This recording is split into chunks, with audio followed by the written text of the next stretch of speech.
Oke, halo semuanya. Perkenalkan, saya Serlokavia, mahasiswa Teknik Sipil Angkatan 2018.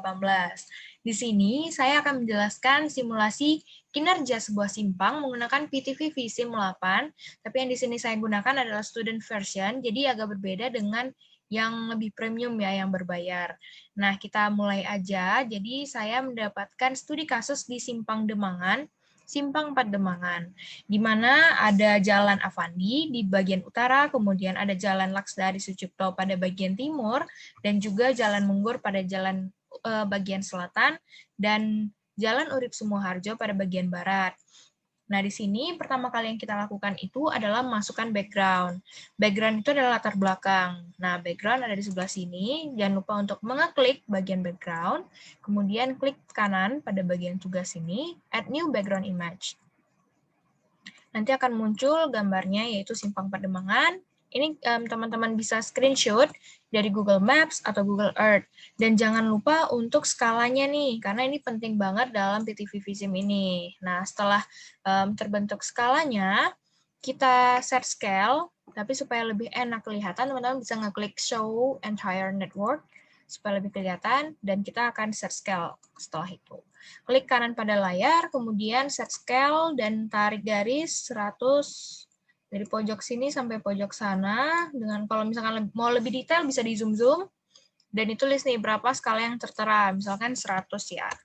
Oke, karena ini udah pernah di scale, jadi saya cancel. Kemudian setelah udah menentukan background dan skala, kita masukkan jalannya, karena itu kan yang paling penting ya dalam simulasi simpang kali ini.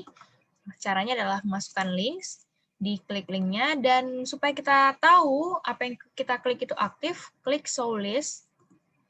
Nanti akan muncul di bawah seperti ini. Jadi kalau awalnya pasti kosong nih teman-teman, tapi jangan khawatir, jangan takut, kita buat aja, kita belajar bareng-bareng ya. Cara buatnya adalah pertama, klik Ctrl pada keyboard dan klik kanan pada mouse, kemudian tarik, misalkan jalan seperti ini, dan tada, jalannya sudah jadi. Nah, di sini teman-teman bisa ngebuat nama jalannya, misalkan di bagian barat tadi ada Urip Sumoharjo, Jalan Urip Sumoharjo. Kemudian misalkan di situ ada 4 lajur, berarti teman-teman bisa nambahkan jadi 4. Kemudian width-nya sesuai dengan pernyataan soal atau yang teman-teman sudah survei. Nah, kebetulan saya sudah mempunyai datanya, jadi bisa dilihat. Misalkan tadi ini Jalan Urip Sumoharjo, itu lebarnya misalkan nih 8,7 sebelah barat dan 6,3 bagian timur. Di sini dia 4 lajur, 1 arah. Nah, jadi saya masukkan aja, itu ada yang pertama 3,15, kemudian 3,15, kemudian di bagian baratnya ada 8,7 ya tadi, dibagi 2, jadinya 4,35, lanjut 4,35. Nah, ini oke. Nah, nanti jalannya akan seperti ini. Persis ya dengan yang sudah dibuat. Oke, kalau gitu kita hapus. Nah, di sini kan ada 2 jalur nih biasanya. Untuk mempermudah, teman-teman bisa banget buat generate opposite direction-nya. Jadi, klik kanan, nanti akan ada muncul di sebelah sini. Jadi, nanti akan muncul perintah mau masukkan berapa lens, tinggal ditulis misalkan 2. Nah, dia akan muncul arah yang berbeda. Tengok di sini, di situ arahnya kita mau ke utara, sedangkan yang dihasilkan setelah di-generate itu mengarah ke selatan. Seperti itu ya. Kemudian dilanjutkan kembali untuk bagian timur dan bagian selatan. Di sini ada sedikit perbedaan karena di bagian utara ada yang belok kiri langsung. Jadi saya tambahkan jalur khusus untuk teman-teman yang mau belok kiri langsung. Jadi nggak perlu menunggu antrian lampu merah di sini. Setelah itu, setelah kita membuat jalan, tentu perlu konektor untuk menyambung beberapa jalan tadi. Nah, di sini saya sudah buat beberapa konektor. Itu caranya tinggal klik kanan di bagian jalan tadi, misalkan di sini, dan teruskan hingga menyentuh ujung link tadi. Nah, seperti itu. Nanti akan ada konektor namanya, tinggal dibuat misalkan dari utara ke selatan, tapi ini sepertinya salah ya, karena yang dari selatan itu hanya satu arah ke utara. Nah, terus misalkan dia mau nyambungin lens satu, atau lens dua-duanya juga boleh. Kemudian di sini ada SP line. SP line itu adalah titik-titik di mana supaya kelengkungannya lebih mulus kayak gitu. Jadi teman-teman misalkan mau tambah 5 dan kemudian oke. Nah, seperti ini. Jadi ada 5 titik ya. Gitu. Nah, teman-teman bisa atur nih posisinya. Mau dia melengkungnya seperti apa kayak gitu. Nah, ini karena udah kebentuk semua, tinggal disambung-sambungin aja nih. Misalkan yang di barat kan dia hanya satu arah masuk, jadi nggak ada yang keluar linknya. Terus ini juga yang dari selatan cuma satu arah keluar, nggak ada yang masuk. Terus yang ini normal ya, ada yang masuk, ada yang keluar. Seperti itu. Nah, nanti setelah selesai, untuk meyakinkan diri, teman-teman bisa aktifkan toggle frame-nya. Nah, seperti ini. Nanti akan ada tampilan garis konektornya. Jadi kita tahu nih mana yang udah, mana yang belum. Takutnya kan kelupaan, ada yang belok kiri tapi lupa nih ke skip gitu kan. Nah, lanjutin aja kalau udah yakin, kita stop. Terus selanjutnya kita memasukkan data kendaraan, yaitu dengan klik base data 2D 3D models. Nanti di sini sudah ada. Umumnya motorcycle itu belum ada di PTV Sim. Jadi ini kita tambahkan dulu, kemudian menggunakan ini ya, simbol plus yang ada di sini, misalkan nih add, mau add motor, itu tinggal klik vehicles, road, dan nanti akan ada cycleman, misalkan yang mau naik sepeda, atau motorbike, motor gede, dan juga ada yang skuter, kayak gitu. Nah, ntar tinggal di add segment, diklik gambar sini, dan nanti akan langsung muncul ke PTV Sim-nya. Ini mungkin membutuhkan waktu ya. Oke, nah, udah jadi nih, tinggal dikasih nama, misalkan skuter 2 atau gimana. Tapi karena di sini sudah ada skuter, jadi saya hapus. Oke, setelah udah ada 2D 3D models, kita masukkan lagi ke base data 2D 3D distribution-nya. Nah, untuk kayak pembagiannya gitu. 2D 3D models, setelah selesai kita masukkan dulu UM, kita bagi menjadi beberapa bagian sesuai perintah soal juga. Itu ada UM, MC, LV, dan HV, yaitu yang UM seperti sepeda, MC motorcycle atau skuter, LV itu ada car, light vehicle, yang ringan, dan juga ada yang heavy, yaitu bus di sini. Nah, teman-teman bisa nambahin lagi, misalkan mau MC2 atau apa gitu ya. Nah, ntar dari MC ini teman-teman bisa pilih dia mau masukin yang mana, misalkan tambah lagi, boleh banget, sesuai yang teman-teman mau, nah, kayak gitu. Nah, kalau di sini saya menggunakan 4 jenis distribution. Oke, setelah distribution selesai, untuk input-input data itu udah kelar. Sekarang kita pergi ke vehicle types-nya ya. Nah, vehicle types, di situ udah ada lagi jenis-jenis kendaraan. Tinggal dimasukkan nih, tadi kan kita udah buat kategorinya, model 2D 3D distribution-nya, capacity-nya, karena supaya banyak, kita buat aja 999, nggak apa-apa. Terus ada UM, MC, HPLV, sama seperti sebelumnya. Disesuaikan juga kategorinya, disesuaikan model 2D 3D distribution-nya, dan setelah itu, kita pergi ke vehicle roads-nya. Oh, bukan. Sebelum itu kita ke vehicle classes dulu ya. Jadi kayak satu persatu. Gitu. Nah, vehicle class-nya ada seperti ini. Nah, tinggal dimasukkan aja angka-angka yang dia itu tergolong kemana vehicle types-nya. Jadi ini untuk mensinkronkan ya satu sama lain. Nah, di sini ada skuter, udah sama, bike, skuter, ada yang UM, kemudian di sini saya kosongkan, ada car, dan juga ada bus. Udah sesuai ya? Oke, kita langsung aja ke vehicle roads. Nah, vehicle roads-nya itu static, dan kita silang dulu.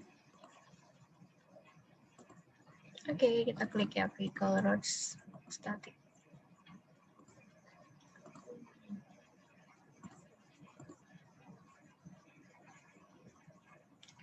Ini bingung. Oh iya, vehicle roads itu kita show list static.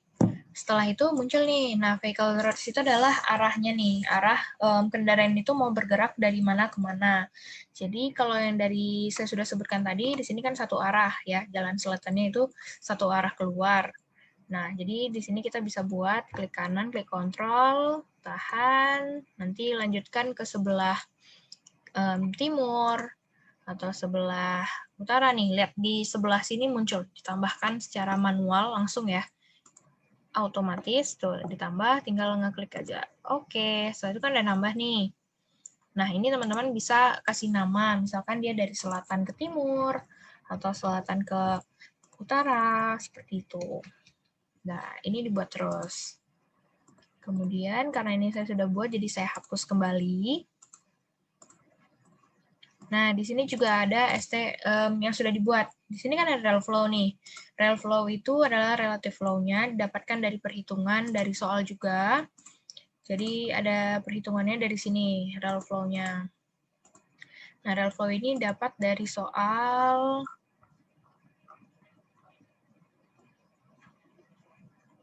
ya seperti ini. Nah, jadi teman-teman nanti ngehitung berapa persentasinya dari ini dibagi ini. Misalkan utara ke selatan, kayak gitu. Kemudian setelah selesai dimasukkan tiap rel flow-nya, kita lanjutkan ke bagian jalan lain, dari misalkan barat ke dari utara ke barat, utara ke timur, atau dari timur ke utara, timur ke barat, seperti itu. Nah, karena ini ada kasus khusus, jadinya kita cuma 3 aja ya. Di sini. Udah, selatan, timur, dan utara. Setelah vehicle roads, berarti kita lihat lagi nih di traffic vehicle compositions-nya. Nah, di traffic vehicle compositions itu udah oke juga di sini. Ada utara, ada timur, ada selatan. Ini untuk memasukkan kecepatan dan juga rel flow-nya lagi.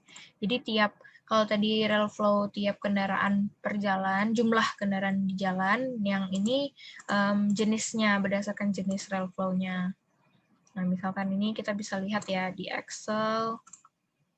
Itu misalkan ada MC 0,827. Nah, jadi dia dari 3 ini dibagi dengan jumlah keseluruhan total flow-nya.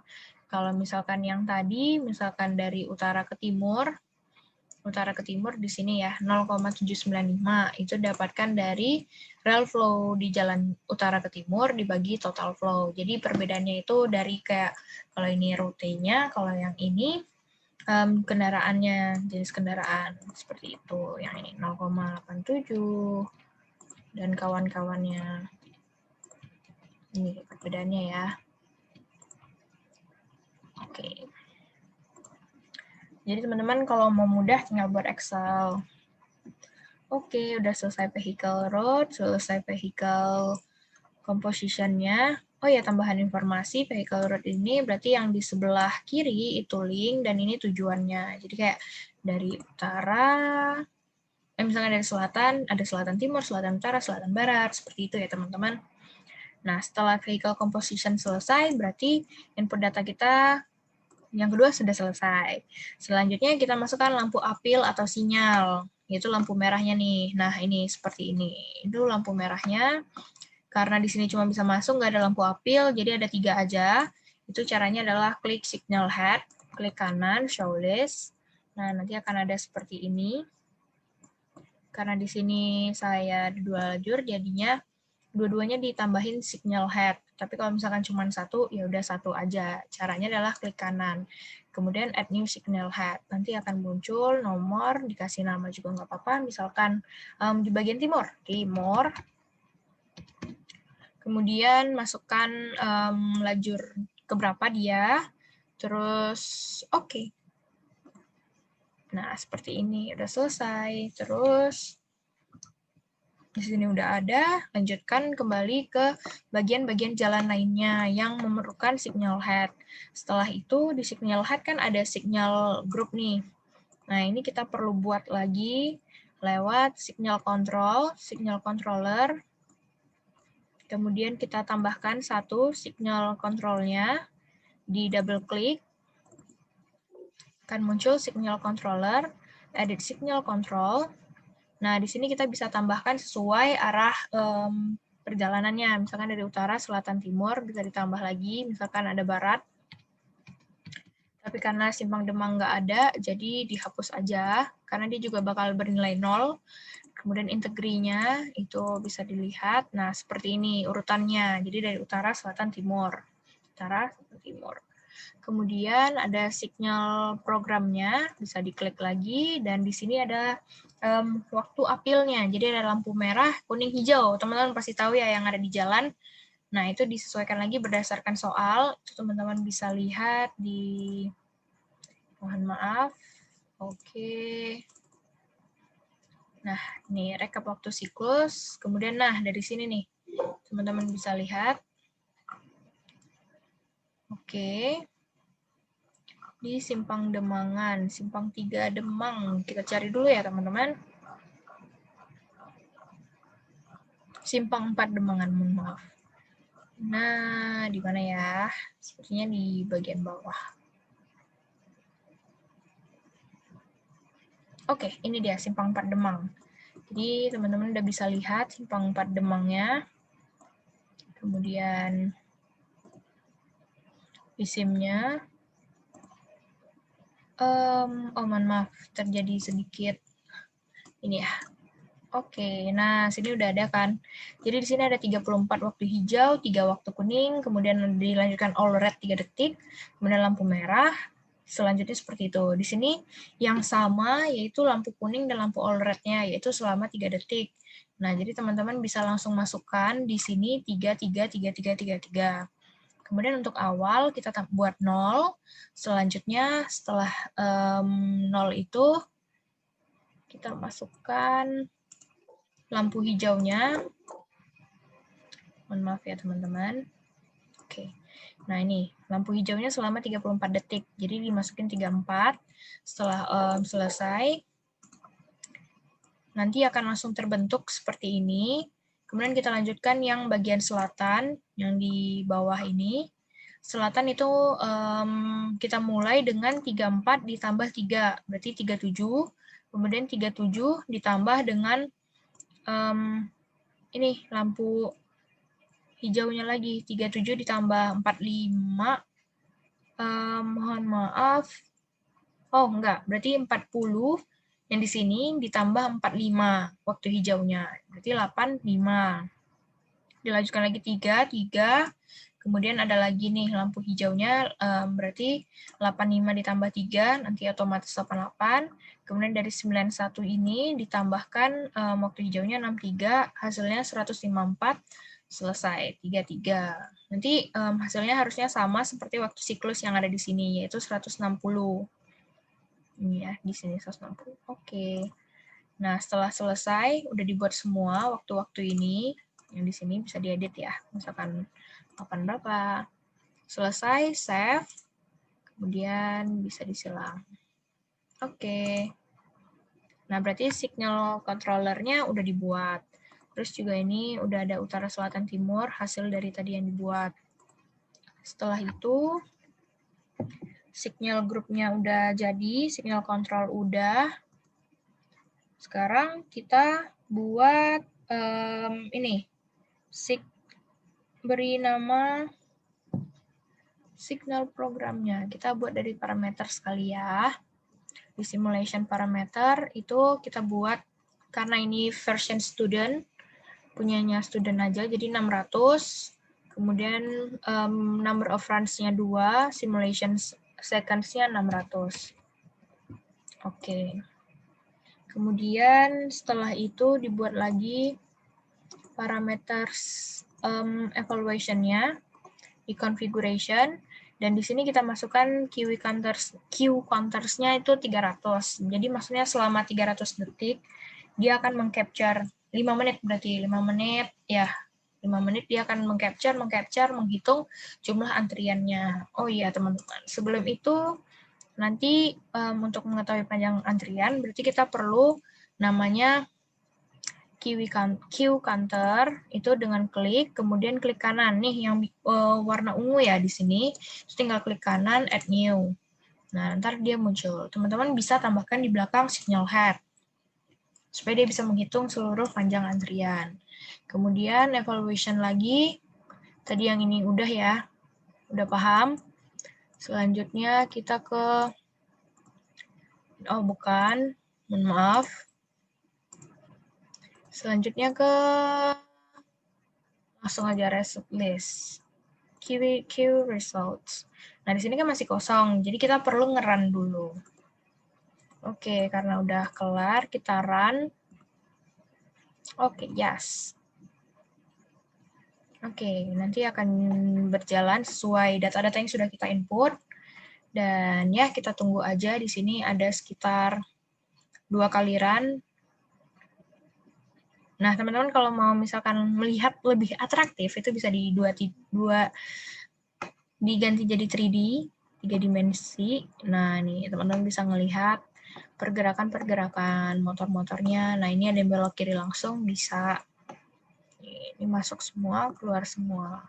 Kalau misalkan teman-teman mau percepat, itu bisa klik yang ini, quick mode. Dia memang seperti ini, jadi kalau misalkan diklik dia diam, tapi aslinya dia itu masih jalan perhitungannya. Nah, nggak apa-apa. Tunggu aja.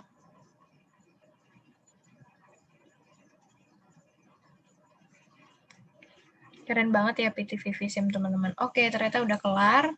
Dan hasilnya bisa kita lihat di evaluasi, result list, kemudian ada key results. Nah, di sini untuk mengetahui nilainya, teman-teman bisa lihat di bagian average, kemudian di bagian utara, sampai sini ya, teman-teman. Kita lihat key length-nya, copy, masukkan ke Excel, dan nanti hasilnya seperti ini.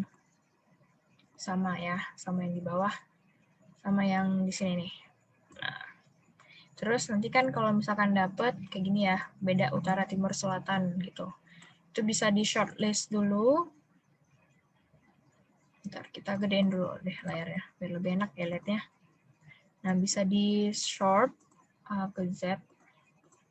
Oke, utara-utara, timur sama timur, selatan dan selatan. Dicari nilai rata-ratanya, didapatkan sehingga panjang antriannya sepanjang ini, 176 meter, 200 meter, 227 meter. Kalau misalkan kita survei, kita bisa tambahkan sebelahnya dan menjadi pembanding untuk melihat seberapa tepat gitu. Tapi karena di sini berhubung keadaan pandemi, jadi kita hanya bisa menghitung panjang antrian menggunakan PTVV Sim.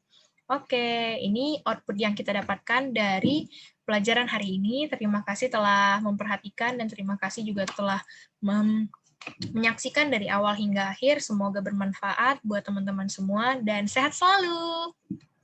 Terima kasih.